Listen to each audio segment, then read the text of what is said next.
My father was once asked by a visiting relative about how our siblings are placed in life. When the question turned towards what I am doing, my father started with the usual jargons: risk management, intelligence, security consulting. It all went bonkers over with the guest. The simpleton that my father is, he then resorted to the basics. She's an investigator, a corporate spy, and a protection agent. What he expected then were the usual questions. How did a law school grad, a B school grad, land up with a role like that? And what did it actually entail? Instead, the guest put down his teacup, looked straight into my dad's eyes, and asked, "How could you allow?" My dad looked back and said, "She doesn't need my permission to fly or to pursue her dreams." I was born to a typical Asian family that believed in tiger parenting. I do not have a sob story to sell. Despite being the second girl child of the family, I was never discriminated against. I was never told that my genitalia will actually determine what my education or my profession should be, or that no matter how much high I reach the corporate ladder, ultimately my goal is to tend to my family. No, I never faced any of that. That is not my struggle. My story is about professional defiance, and I'm proud of it. I've never met a person who doesn't have a dream.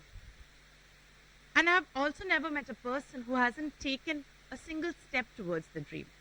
The truth is, each one of us works towards that dream. And when I mean us, I mean the educated lot that is sitting in front of me.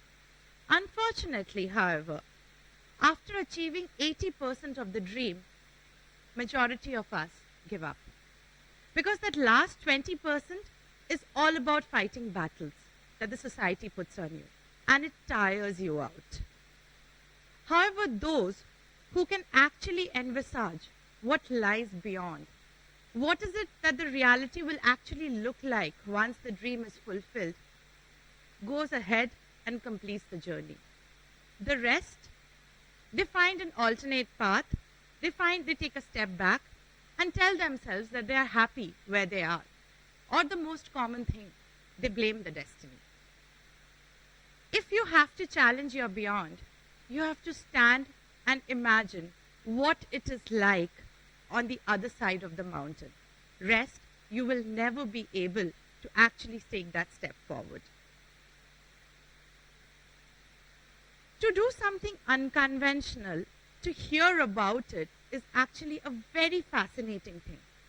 Often the stories bring across the oohs and the ahs, but it stops right over there before it comes to us. Because when it comes to us, and we are questioned about why we didn't do it, somewhere or the other, we always have a story about making up for the failing or having an excuse that bringing destiny, choices, etc. over there. I still remember, I walked up to my ISB dean once and asked him, what stops companies from coming to campus with security roles, with intelligence management roles? He looked back at me and said, "Saga, what stops you from creating such a company?" So I did not get an answer. I did not have an answer to his question. But all I knew was that I had a vision. 4 years later, IIRIS was born. However, this very question of what stops you often also tries to put people in an uncomfortable spot. I remember meeting a friend after 15 years. She was completely swooned by the fact that I am a trained interviewer. We don't use the word interrogator these days. And she was like, "I always wanted to do what you are doing. I wanted to get into behavioral analysis. I wanted to get into polygraph, exactly like the stuff that you do." I asked her, "What stops you? What stopped you then? What stopped you now?" Her entire answer had 3 keywords: family, society, destiny. I looked at her and I really asked her, "Do you really feel that you buy your own logic? That somewhere don't you feel you've given up on the dream even before you've embarked on it?" Resultant, I don't think I'll talk to her for the next 15 years. But the question always remains, if you have a dream, what stops you? What stops you from achieving your beyond? One of the worst career advisors I have received from my law school senior. I went to him excitedly. He was a known researcher on campus. I went to him with my research paper and I wanted pointers on it. He gave me just a list of secondary sources and said, go build your paper. I was like, where is the innovation? Where is the model? Where is me in this entire paper? He sat me down and said, listen, kid, you don't write research papers to find yourself in it. You write research papers to build your resume. That's when I decided that is one thing I am never going to do. That my resume will actually be me. Instead of me trying to be that one pager of so-called format that my B school has handed over to me.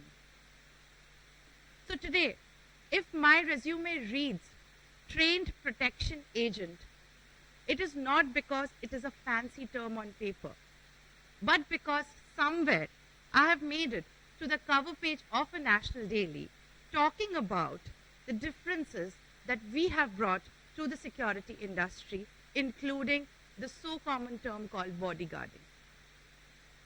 My resume does not include taekwondo because it doesn't need to. Instead, it includes the use of UV locks, it includes spectrum, it includes photometrics, it includes a myriad of technology, and I am not a physics major.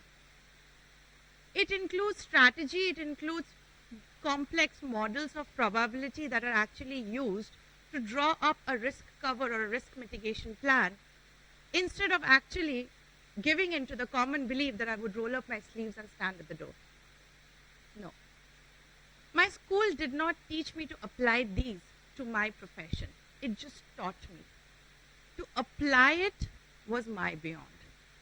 To understand how my legal expertise and my strategic backing from ISB would make me an intelligence officer was my beyond. It's all good to hear. But the key is that no matter how much of a fancy job that you have, that designation, that visiting card, which makes your cousin at home go and say that, oh, I wish I grew up to be just like you, it's just not worth it if you wake up one day wishing that you never had to go to work. That is when, no matter how coveted your position is for the society, know that your profession has become just a bill-paying machine. That somewhere or the other, you've lost your passion. Passion is something that awakens me at 3 a.m. when I refuse to be fully awakened because I still want to hold on to that dream where in one sequence I solved an investigation. I want to jot it down before I'm fully awake. However, passion also comes with one major pitfall. That is peer pressure. Not everybody will understand what you do. The moment you try to make everybody understand, somewhere you lose your sense of reasoning with yourself. The tryst is, which is the battle that you're willing to fight? Do you want to give in to peer pressure? Or do you want to stick to your ground because you know that this is something that you know that you will excel at? That's the call, or that's the beyond that you need to answer. I have a theory. We all have theories these days. So, yeah, I am trying to fit in over here, I guess. I have a theory. It's called the theory of buckets. I feel that each one of us, every individual, has two buckets. One, we have done it, so we'll justify. Couldn't or wouldn't do it, so we'll berate. However, in the long run, we have somewhere forgotten the power of seepage. That ideas are like water.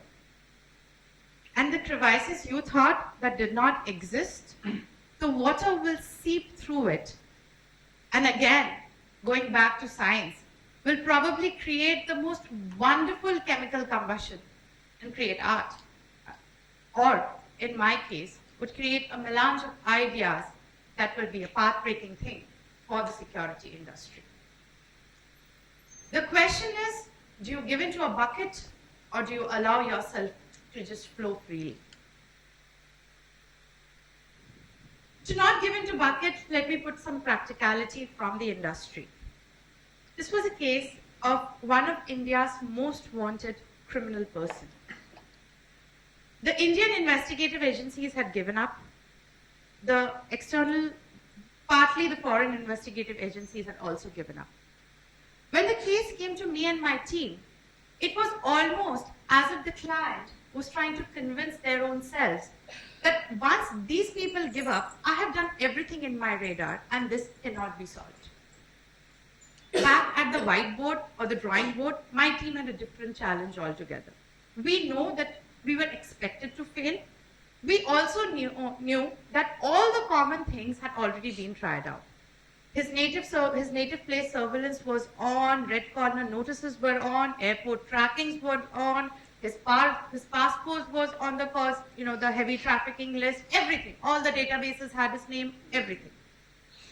Yet we had to do something to at least make the first foray, take the first step.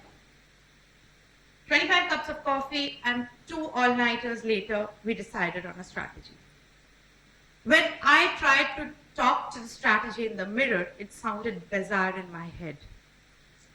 It was a very, very complex model of web search or a social media search program involving SEO analytics, deep keyword methodology, wherein you set up a specific search program that gives you it based on location check-ins or even your phone tracking check-ins. When I tried to explain the idea to my team, one of the interns, he was most excited because he felt it sounded just like the James Bond movie. The rest of them were looking at me like, you really think this will work? All I knew was that my mentor had taught me that you will not know unless and until you try. And remember that 80-20 rule? I was at that 20% and I couldn't give up. The next 7 days were the longest days of my life. After 7 days, we got a hit. In some obscure place in Africa. The key was then that we already had an idea about where the person would be moving to map with that ideation. It matched. So we were about 85% sure that it was the same person who was trying to change his location. Instead of clinking champagne glasses, came the second challenge.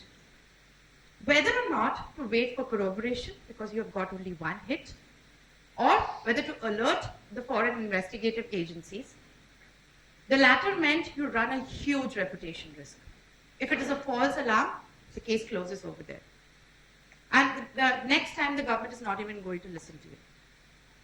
Relying on the former, waiting for a corroboration also meant losing out time, knowing that he is a fugitive who's absconding, giving him time to actually select another base. That is where expertise steps in. When you're so confident about leading your passion, somewhere or the other, your expertise gives you that last push to crawl over the mountain. We decided to go and alert the investigative agencies, the external ones. This was around Indian time, 9 p.m. 3 a.m. I get a call, the arrest was made. I remember counting the stars, waiting for so that the dawn could break and I could rush to the client office. By next day morning, 11 a.m., that person was back to the country and in CBI custody.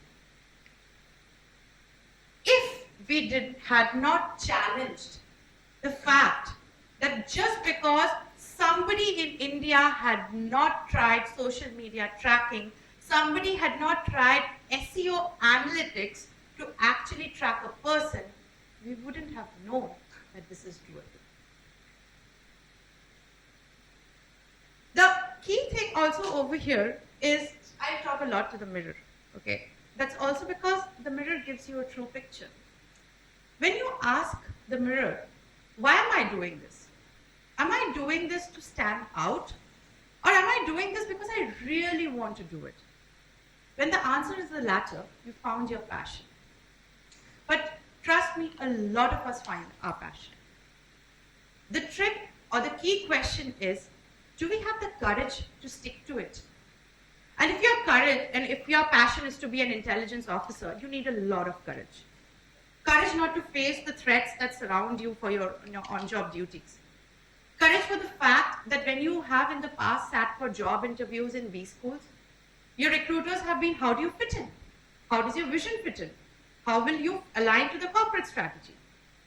Or the fact that when you go on dates, your date is unable to understand that here is a girl sitting in a dress wearing her perfect makeup who finds the talk of whether a .22 caliber bullet versus a .31 caliber bullet to be very fascinating. It's happened.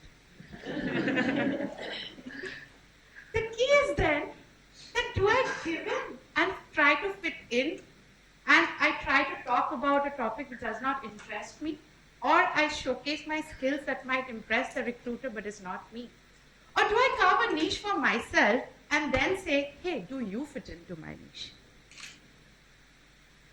The other thing about unconventional careers is that you breaking a gender ceiling is almost taken that yes, that is something that you will do. That is very true. But that is not the end of it all. That is the first step. I am now used to it. Earlier, it used to really bug me that when I walk into a boardroom and I present a forensics plan or I present a findings with the next course of action that talks about police liaising and everything, first there was like, should we even believe you kind of a look. Once you convince them, then the look changes to, wow, how do you being a girl do this? How does it feel? It used to irritate you, now you just rub it off. Now instead, you say that being a girl doing this was never my benchmark. Because then I would have no competition. Just like your challenges, your competition should be limitless. So that tomorrow, when you emerge as a professional, there is no asterisks or conditions applied tag. The moment you wish to excel in a particular gender, you are limiting yourself. You are limiting competing against professionals. You're doing the same thing that you tell others not to do. Once you look beyond that, you emerge as a professional who refuses to be bucketed by any social standards. That's the true calling. That's achieving the true beyond. You know, this entire concept of the road less traveled, although Einstein said it, Robert Frost and everybody made it really very alluring. Remember one thing, it's very fascinating to do something different and walk on that road, but there are no Google Maps. There are no TripAdvisor reviews. Quite often or not, there are no precedents.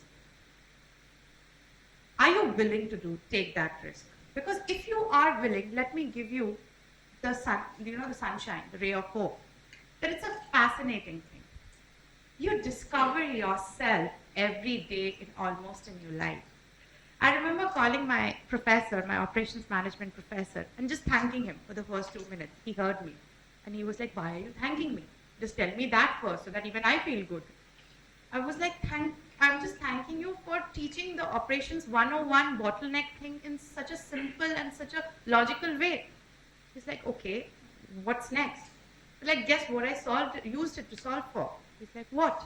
I said, toll plaza fraud investigation. That's when the concept changed. And he realized that I had used a decision-making concept, I had used probability, I had actually used a lot of other things to come back to the node. And that's when we started talking. But you know what is also the challenge in such cases? Is that the world is watching you. It is almost as if people are expecting you to fail. One rookie mistake and you're branded as a wannabe. So if you're willing to walk that unconventional path, also be prepared to be the master of concepts. Because you're almost walking on a tight rope. And with each successful step that you take, remember you're inspiring somebody to do the same. People often ask me, am I scared? Does anything scare me? I'm scared every day. I'm scared of the fact that I will wake up and stop believing that I have a power to usher in change. That I'll wake up and give up on an investigation not because there is actually a dead end, but because I have lost the ability to think out of the box. that I will stop believing that there is a beyond to which I am answerable, because you are always answerable to your dreams. I stand today not to inspire anybody.